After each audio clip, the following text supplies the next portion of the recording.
আসসালামু আলাইকুম। অবিরাম বাংলা সংবাদে সবাইকে স্বাগত জানাচ্ছি আমি মমরিন আজমের। শুরুতেই বিআরবি কেবল সংবাদ শিরোনাম।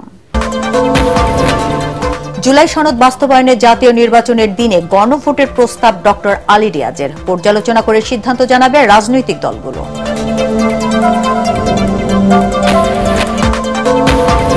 জুলাই সনদের ভিত্তিতে ফেব্রুয়ারিতে নির্বাচন সহ কয়েকটি অভিন্ন দাবিতে আজ থেকে মাঠে নামছে জামায়াত সহ ৭টি দল। বিকেলে ঢাকায় বিক্ষোভ।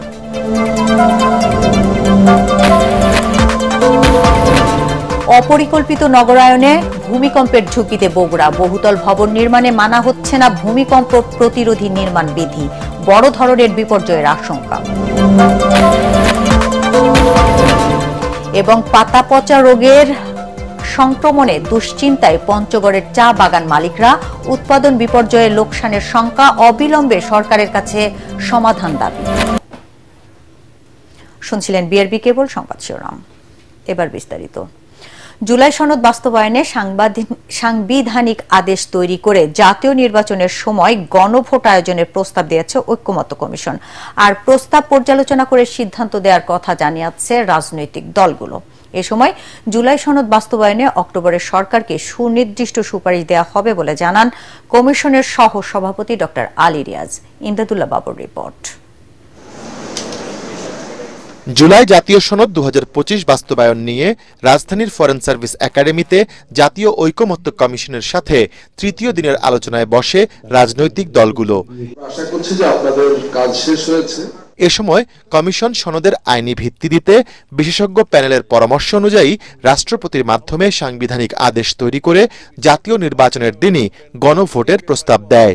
একটা অন্তর্বর্তী সরকার যে নিজেই একটা সাংবিধানিক কাঠামোর মধ্যে আছে, তারা একটা কনস্টিটিউশনাল অর্ডার কায়েম করতে পারে কিনা, এইটা একটা প্রশ্ন হিসেবে এসেছে। আমরা বলেছি জাতীয় সংসদে যারা ভোট প্রদান করবেন এমপিদেরকে, তার তো একটা জাতীয়ভাবে পরিসংখ্যান হবে যে কতজন ভোট দিলেন, তার মধ্যে মেজরিটি যদি এই জুলাই সনদকে স্বীকৃতি দিয়ে, এই সংস্কারগুলোকে স্বীকৃতি দিয়ে হ্যাঁ বা না বলে, সেটা একটা লেজিটিমেসি আসবে।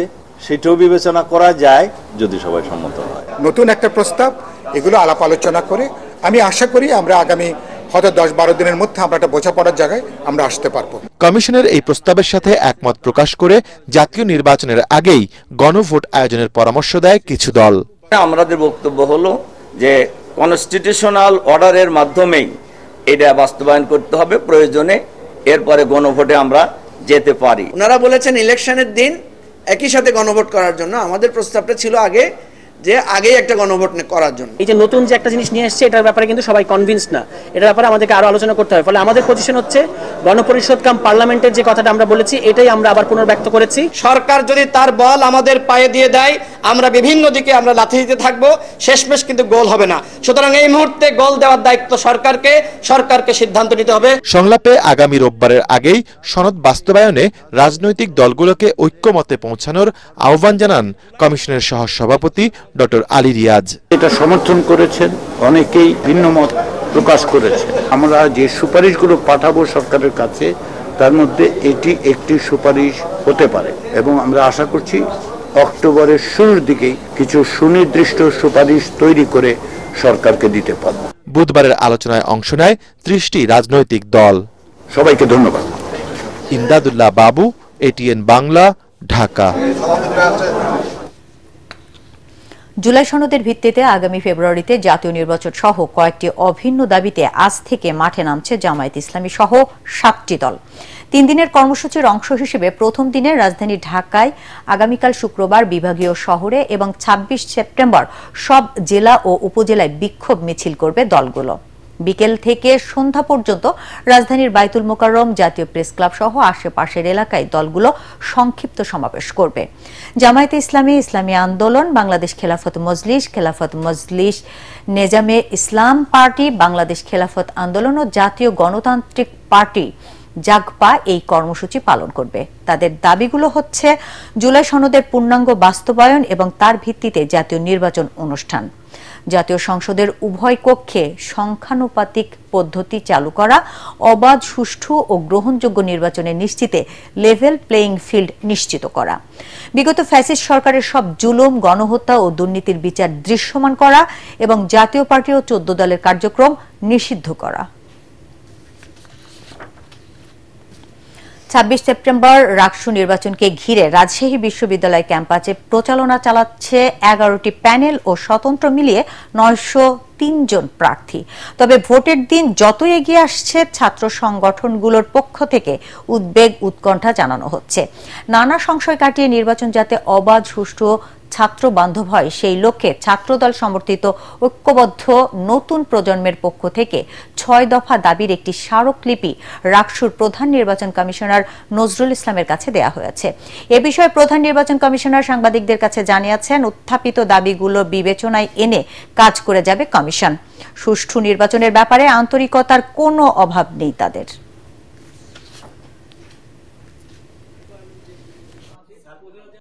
একটা সুষ্ঠু সিনেট চাচ্ছি, যেখানে দল কানা কোনো একটা মনোভাব থাকবে না, যেখানে সবকিছু পজিটিভলি ভাবে সমস্যার সমাধান হবে। আমাদের বেশিরভাগ শিক্ষার্থী মধ্যবিত্ত ফ্যামিলি থেকে উঠে আসা। আমাদের রাজশাহীতে যেহেতু নতুন জায়গা, এখানে আবাসনের সমস্যা দেখা দেয়। আমাদের ছেলেদের যে হলগুলো আছে, এখানে আসলে অনেক হলে আসলে দেখা যায় যে একটা রুমে যেখানে 5 জন 6 জন থাকতে পারে, সেখানে দেখা যায় যে 2টা সিট। হলে যে খাবারের মান, আমি ব্যক্তিগতভাবে মনে করি সেই সব খাবারের মান ভালো করা, যাতে শিক্ষার্থীরা সেই সব খাবার খেয়ে সুস্থ থাকে, আর মেয়েদের নিরাপত্তার বিষয়ে জোরদার করা। 600 কোটি টাকার ডেমু ট্রেন এখন ভাঙাড়ি দরে বিক্রি করতে যাচ্ছে রেল বিভাগ। টাকার আত্মসাতের জন্যই ওই প্রকল্পে নেওয়া হয়েছিল বলে সত্যতা পেয়েছে দুদক। তখনকার রেলের মহাপরিচালক তৌহিদুল আনোয়ার চৌধুরী, প্রকল্প পরিচালক ইফতেখার হোসেন সহ 7 জনের বিরুদ্ধে মামলা করেছে কমিশন। এদিকে ঋণের 363 কোটি টাকা আত্মসাতের অভিযোগে এস আলম গ্রুপের চেয়ারম্যান সাইফুল আলম ও নাবিল গ্রুপের এমডি আমিনুল ইসলাম সহ 43 জনের বিরুদ্ধে মামলা করেছে দুদক। আরো জানাচ্ছেন মাহবুব কবির চপল।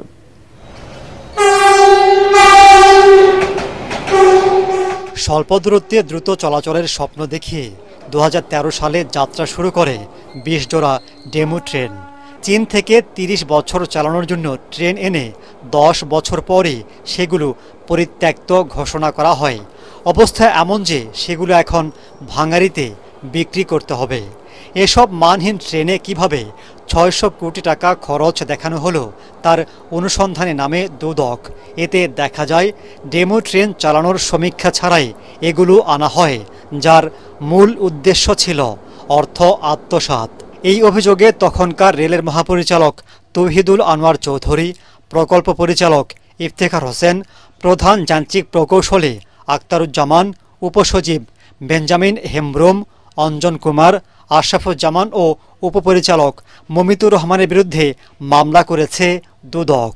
পরিবেশে অনুপযোগী জানা সত্ত্বেও ডেমু ট্রেন ক্রয় প্রকল্পের অনুমোদন গ্রহণ এবং বাস্তবায়নের নিমিত্তে রাষ্ট্রীয় 598 কোটি 84,17,000 টাকার ক্ষতি সাধন করার অপরাধ অনুসন্ধানকালে প্রমাণিত হয়। নাম সর্বস্ব প্রতিষ্ঠান নাবা এগ্রো ট্রেড ইন্টারন্যাশনাল নামে ইসলামী ব্যাংকের 363 কোটি টাকা আত্মসাতের অভিযোগে এস আলম গ্রুপের মালিক সাইফুল আলম ও নাবিল গ্রুপের এমডি আমিনুল ইসলাম সহ 43 জনের বিরুদ্ধে মামলা করেছে দুদক। নানাবিধ ব্যাংকিং অনিয়ম ও দুর্নীতির মাধ্যমে 363 কোটি টাকা বিতরণপূর্বক আত্মসাৎ হস্তান্তর করার অপরাধ অনুসন্ধানকালে প্রমাণিত হয়েছে। এদিকে 28 কোটি টাকার অবৈধ সম্পদের অভিযোগে উপানুষ্ঠানিক শিক্ষা ব্যুরোর সাবেক ডিজি আবুল কালাম আজাদের বিরুদ্ধে আরেকটি মামলা করেছে দুদক। আবুল কালাম আজাদ, মাহবুব কবির চপল, এটিএন বাংলা, ঢাকা। অপরিকল্পিত নগরায়নে ভূমিকম্প ঝুঁকিতে উত্তরাঞ্চলের জেলা বগুড়া। বহুতল ভবন নির্মাণে মানা হচ্ছে না ভূমিকম্প প্রতিরোধী নির্মাণ বিধি। পুরনো ভবন এবং অপরিকল্পিত নানা স্থাপনা গড়ে ওঠায় যে কোনো সময় বড় ধরনের ভূমিকম্পে ব্যাপক প্রাণহানি ও ক্ষয়ক্ষতির আশঙ্কা করছেন বিশেষজ্ঞরা।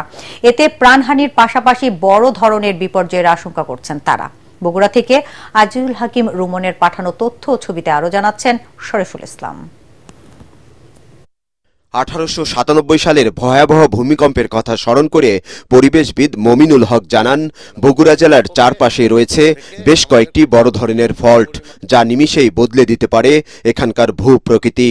অপরিকল্পিত নগরায়ন, মানহীন ভবন নির্মাণ এবং ভূমিকম্প সচেতনতার অভাবে ক্ষয়ক্ষতির মাত্রা বাড়তে পারে বহুগুণ। কয়েকটি মাঝারি মাত্রার ভূমিকম্পেই ধসে পড়তে পারে অসংখ্য ভবন, বিদ্যুৎ ও গ্যাস লাইনের সংযোগে লাগতে পারে আগুন। অন্যান্য জায়গার তুলনায় বগুড়ার মাটিটাও একটু নমনীয়, এখানে ভূগর্ভস্থ পানির স্তরও খুব একটা ভালো পজিশনে নাই। যেভাবে গঠিত থাকার কথা সেইভাবে নাই বলে এখানে একটু রিস্কি পজিশনে আছে এবং এখানে প্রচুর হাইরাইজ বিল্ডিং হচ্ছে যেগুলো অনুমোদনহীন। প্রায় 200-র উপরে অননুমোদিত বিল্ডিং আছে বগুড়া শহরে।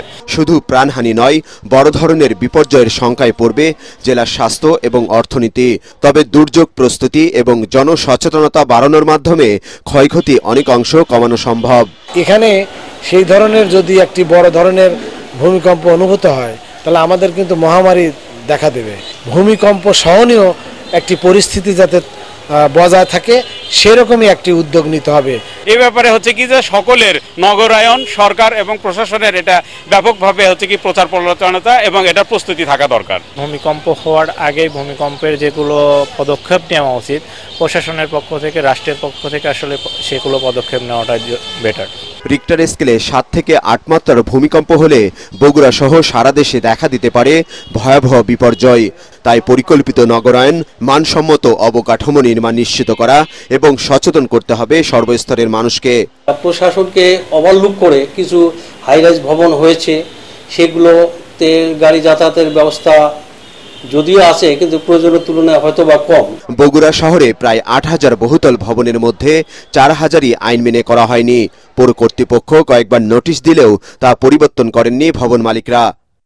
Bureau report, ATN Bangla. পাতাপচা রোগের সংক্রমণে দুশ্চিন্তায় পঞ্চগড়ের চা বাগানের মালিকরা। এই রোগের কারণে উৎপাদন কমে গিয়ে লোকসানের আশঙ্কা তাদের। চা বোর্ড বলছে প্রতিকূল আবহাওয়ার কারণে এই রোগের প্রাদুর্ভাব ঘটেছে। চাষিরা বলছেন অবিলম্বে পাতা পচা রোগের সমাধান না হলে বিপর্যয়ের মুখে পড়বে উৎপাদন। পঞ্চগড় প্রতিনিধি সিদ্ধান্ত কর্মকারের রিপোর্ট আর জানাচ্ছেন মিজান শাহজাহান। সিলেট ও চট্টগ্রামের পর চা উৎপাদনে তৃতীয় সম্ভাবনাময় অঞ্চল হিসেবে গত 2 দশকে নীরব বিপ্লব ঘটেছে উত্তরের জেলা পঞ্চগড়ে।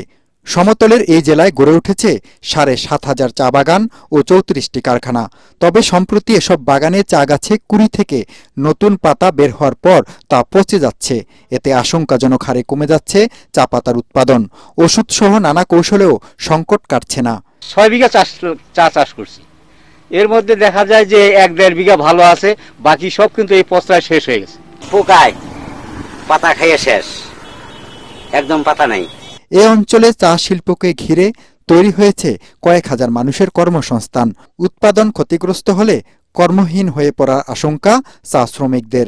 আশেপাশে তো কোনো কারখানা নাই যে আমরা কাজ করব, এই চা বাগানটা হওয়াতে আমাদের অনেক সুযোগ সুবিধা হয়েছে এবং বাচ্চাদেরকে লেখাপড়া শেখাতে পারতেছি এবং বউ বাচ্চাকে লালন পালন করতে পারতেছি। এই ফ্যাক্টরি যদি না চলে, এখানে তো হাজার হাজার মহিলা পুরুষ কাজ করে, আর এই ফ্যাক্টরি যদি না চলে আমরা অসহায় হয়ে যাব। পঞ্চগড় আঞ্চলিক চা বোর্ডের ভারপ্রাপ্ত কর্মকর্তা আরিফ খান জানান, উৎপাদনের হার ও গুণগত মান অক্ষুণ্ণ রাখতে চা চাষিদের পরামর্শ দেওয়া হচ্ছে। কন্টিনিউয়াস বৃষ্টি হলে আমরা কোনো রকম ফাঙ্গিসাইড দিয়ে কন্ট্রোল করা যায় না। প্রতিবার পাতা যখন কাটবেন তখনই বাধ্যতামূলকভাবে ফাঙ্গিসাইড স্প্রে করবেন, যেটা আপনার আগে করতে। অবিলম্বে পাতা পচা রোগের সমাধান না হলে বিপর্যয়ের মুখে পড়বে চা উৎপাদন, আশঙ্কা চাষিদের। Bureau report, ATN Bangla. রাজধানীর বনানীতে পৃথক দুটি সীসাবারে অভিযান চালিয়ে 15 কেজি সীসা, 10 কেজি কয়লা সহ নানা উপকরণ জব্দ করেছে মাদক দ্রব্য নিয়ন্ত্রণ অধিদপ্তর। বার দুটি বনানীর 12 নম্বর রোডে আল গ্রিসিনো ও বনানীর 17 নম্বর রোডে হাভানা ক্যাফে লাউঞ্জ সীসাবার। বুধবার সন্ধ্যা থেকে রাত 11টা পর্যন্ত এই দুটি বারে অভিযান চালায় মাদক দ্রব্য নিয়ন্ত্রণ অধিদপ্তর। এ সময় মিরাজ ও রিজভি নামে দুজনকে আটক করা হয়। অভিযান শেষে ব্রিফিংয়ে অতিরিক্ত পরিচালক AKM শওকত ইসলাম বলেন, সীসাবার নির্মূল না করা পর্যন্ত অভিযান চলবে। তিনি আরো বলেন, এবছর সীসাবার পরিচালনায় যুক্তদের বিরুদ্ধে মোট 12টি মামলা করা হয়েছে। মিরাজ এবং রিজবি দুইজনকে আমরা আটক করি এবং আমরা তাদের কাছ থেকে জানতে পারি যে 4 জন এই রেস্টুরেন্ট পরিচালনা করে এবং এই 4 জন বর্তমানে পলাতক আছে। আমরা তদন্ত সাপেক্ষে তাদেরকে আমরা আইনের আওতায় আমরা নিয়ে আসব। সীসার বিরুদ্ধে আমাদের অভিযান অব্যাহত ছিল, অব্যাহত আছে এবং ইন ফিউচার থাকবে। আমাদের প্রায় 20-25টির মতো এরকম আপডেটের একটা লিস্ট আছে যে সীসাবার আছে এই ধানমন্ডি, গুলশান, বনানী এবং উত্তর এলাকায়। এর মধ্যে আমাদের প্রায় 60-70টি অভিযান আমরা পরিচালনা করছি। 12টি মামলা আছে। মাদকদ্রব্য নিয়ন্ত্রণ অধিদপ্তরই সবচেয়ে হাইয়েস্ট মামলা এই সীসাবারের বিরুদ্ধে আছে।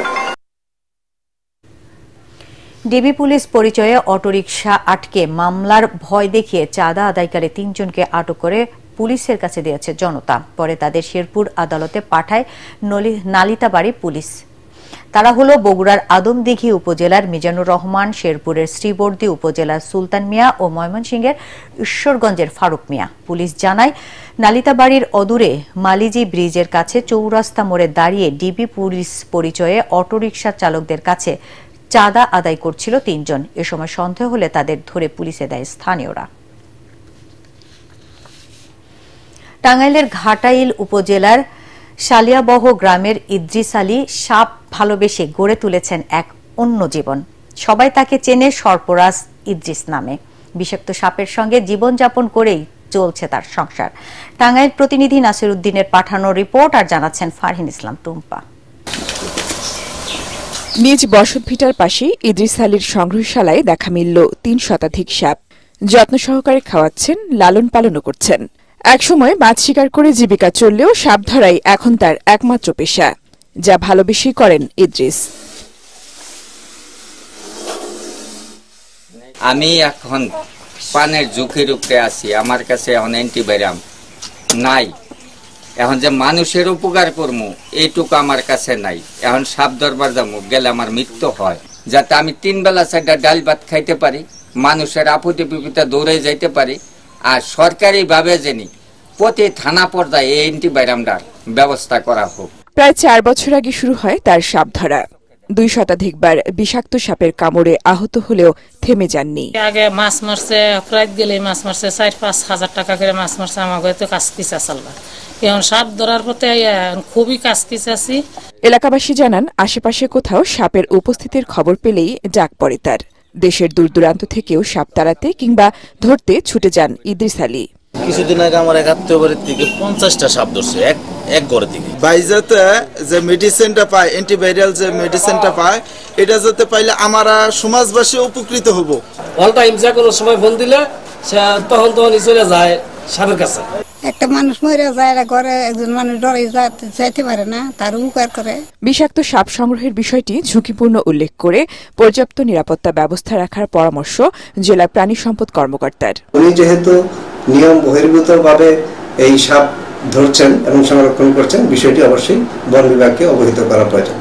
বিষাক্ত সাপকে সঙ্গী করে ভিন্নধর্মী জীবন গড়ে তুলেছেন সরপরাজ ইদ্রিস আলী। ঝুঁকি থাকলেও থেমে নেই তার পথ চলা। Bureau report, ATN Bangla. এবার আন্তর্জাতিক সংবাদ।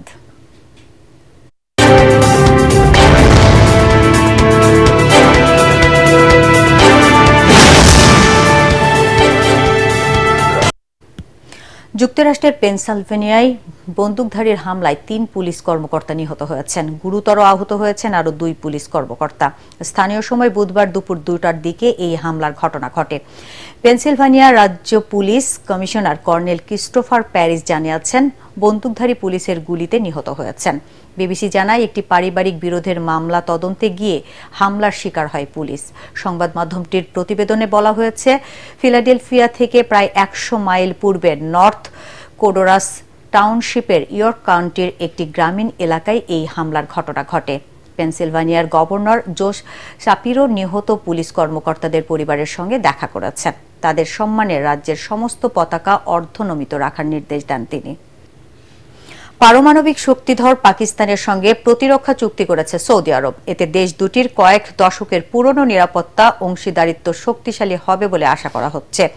যৌথ বিবৃতিতে বলা হয়েছে, এই চুক্তিটি উভয় দেশের নিরাপত্তা জোরদার ও বিশ্বের শান্তি এবং নিরাপত্তা অর্জনে অভিন্ন অঙ্গীকারের প্রতিফলন। এর লক্ষ্য পাকিস্তান সৌদির মধ্যে প্রতিরক্ষা সহযোগিতা বাড়ানো এবং যে কোনো আগ্রাসনের বিরুদ্ধে যৌথ প্রতিরোধ গড়ে তোলা। চুক্তিতে বলা হয়েছে, কোনো একটি দেশের ওপর যে কোনো আগ্রাসনকে উভয় দেশের ওপর আগ্রাসন হিসেবে গণ্য করা হবে। রিয়াদে সৌদি যুবরাজ মোহাম্মদ বিন সালমান এবং পাকিস্তানের প্রধানমন্ত্রী শেহবাজ শরীফের মধ্যে বৈঠকে বিভিন্ন ক্ষেত্রে ভ্রাতৃপ্রতিম দুই দেশের মধ্যে কৌশলগত অংশীদারিত্ব বাড়ানোর উপায় নিয়েও আলোচনা হয়েছে। এবার খেলার খবর। সংযুক্ত আরব আমিরাতকে 41 রানে হারিয়ে টি-20 এশিয়া কাপের সুপার 4 নিশ্চিত করেছে পাকিস্তান। দুবাইয়ে আগে ব্যাট করতে নেমে 9 রানের মধ্যে 2 উইকেট হারায় সালমান আগার দল। তৃতীয় উইকেটে 59 রান যোগ করে প্রাথমিক বিপদ সামলায় ফরুক জামান আর সালমান। তবে 36 বলে 50 রান করে ফরুক জামান আউটের পর রানের চাকা মন্থর হয়ে যায় পাকিস্তানের। শেষ দিকে 14 বলে 29 রানের ঝোড়ো ইনিংস খেলে দলকে 146 রানের পুঁজি এনে দেন শাহিন শাহ আফ্রিদি। জবাবে পাকিস্তানের নিয়ন্ত্রিত বোলিংয়ে 105 রানে অল আউট হয় আরব আমিরাত। 2টি করে উইকেট নেন আফ্রিদি, হারিস রৌফ, আবরার আহমেদ। শেষ করার আগে বিআরবি কেবল সংবাদ শিরোনাম আরেকবার। জুলাই সনদ বাস্তবায়নে জাতীয় নির্বাচনের দিনে গণভোটের প্রস্তাব ডক্টর আলী রিয়াজের। পর্যালোচনা করে সিদ্ধান্ত জানাবে রাজনৈতিক দলগুলো।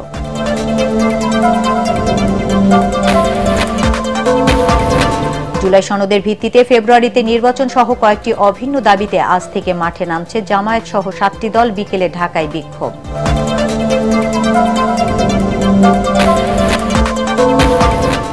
অপরিকল্পিত নগরায়নে ভূমিকম্পের ঝুঁকিতে বগুড়া। বহুতল ভবন নির্মাণে মানা হচ্ছে না ভূমিকম্প প্রতিরোধী নির্মাণ বিধি। বড় ধরনের বিপর্যয়ের আশঙ্কা। এবং পাতা পচা রোগের সংক্রমণে দুশ্চিন্তায় পঞ্চগড়ের চা বাগান মালিকরা। উৎপাদন বিপর্যয়ের লোকসানের শঙ্কা। অবিলম্বে সরকারের কাছে সমাধান দাবি। দর্শক, পরবর্তী সংবাদ দেখার আমন্ত্রণ জানিয়ে এখনকার মতো শেষ করছি। এটিএন বাংলা সংবাদ ইউটিউবে দেখতে ব্রাউজ করুন youtube/18 বাংলা নিউজ। ধন্যবাদ সবাইকে।